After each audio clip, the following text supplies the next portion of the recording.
आज चाँद तो टाइम से आया लेकिन मेरे पति थोड़ा देर से आए, इसलिए दिल में इंतज़ार और एक्साइटमेंट दोनों था। तो चलो सुबह से शुरुआत करते हैं। आज सुबह से ही दिन बहुत ख़ास था। मैंने जो ये मेहंदी है पहले ही दिन लगा ली थी, जो मेरी ही फ्रेंड ने लगाई, इतनी सुंदर मेहंदी। इसके बाद मैंने चौकी लगाई जिसमें फूल, मिठाई, दिया, करवा माता का और तुलसी माता का दोनों सब चढ़ाए थे, सारा पानी पीने के लिए और श्रृंगार का सामान जितना भी मुझे आता था मैंने सब चढ़ाया। फिर मैंने सुबह की माता की पूजा करी जिसमें महिलाएं अपने पति की लंबी उम्र के लिए कामना करती है और घर की सुख समृद्धि के लिए भी कामना करती हैं। इसके बाद घर के छोटे मोटे काम निपटा कर मैं हो गई दिन की पूजा के लिए रेडी, जो कि हमारी सारी मोहल्ले की महिलाएं मिलकर साथ में करती हैं। और ये मैं हो गई थी रेडी जाने के लिए।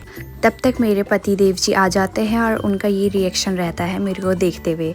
और ये जो है ये हमने कपड़े अभी धो के ही सुखाए थे और ये मेरे को देखो कैसे हंस के देखते हैं। इसके बाद हम चले जाते हैं फटाफट पूजा के लिए, क्योंकि हमको देर हो चुकी थी, जहाँ सारी औरतें जो है बैठ चुकी थी और पूजा अपनी कर रही थी। पूजा के बाद सभी तुलसी मैया को पानी चढ़ाते हैं और इसके बाद जो है मैं भी तुलसी माता को पानी चढ़ाने लग जाती हूँ।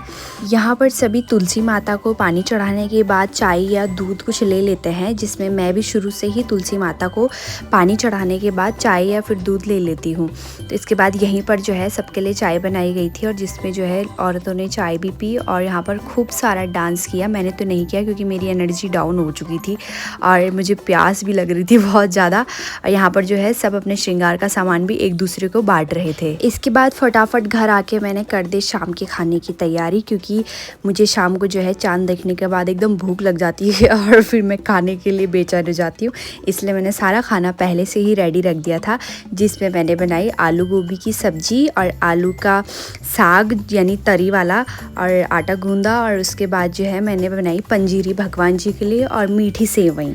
पंजीरी मुझे इतनी टेस्टी लगी कि मैंने रात को सारी पंजीरी ही समाप्त कर दी। और इसके बाद जो है मेरा सारा खाना बनने के बाद मैं सुकून से बैठ जाती हूँ और थोड़ी देर फ़ोन चलाने के बाद हो जाती हूँ शाम के लिए फिर से रेडी होने के बाद भी मेरे हस्बैंड बहुत देर में आते हैं, क्योंकि उनका भी काम था तो फिर उनको भी कुछ नहीं बोल सकते। यहाँ पर चाँद आ गया था और मेरे पति के आने के बाद जो है हम करने लग जाते हैं पूजा, जिसमें थोड़ा हंसी मजाक भी होती है, क्योंकि मुझे छलनी से पति को दिखते टाइम बहुत ज़्यादा शर्म आती है, इसलिए वो भी मेरे को देख के हंस रहे थे। पूजा के बाद मैंने अपना व्रत पूरा किया पति के आशीर्वाद के साथ और यही दुआ कि मेरे पति की हमेशा लंबी उम्र रहे, सुख समृद्धि दे भगवान, पति देव को हमेशा खुश रखे ताकि मैं भी खुश रहूं। और बस यहीं से मैं आशीर्वाद लेते हुए फ़ोटो खिंचाते हैं, फिर हम आ जाते हैं नीचे। ये था मेरा करवा चौथ का रूटीन और आप सभी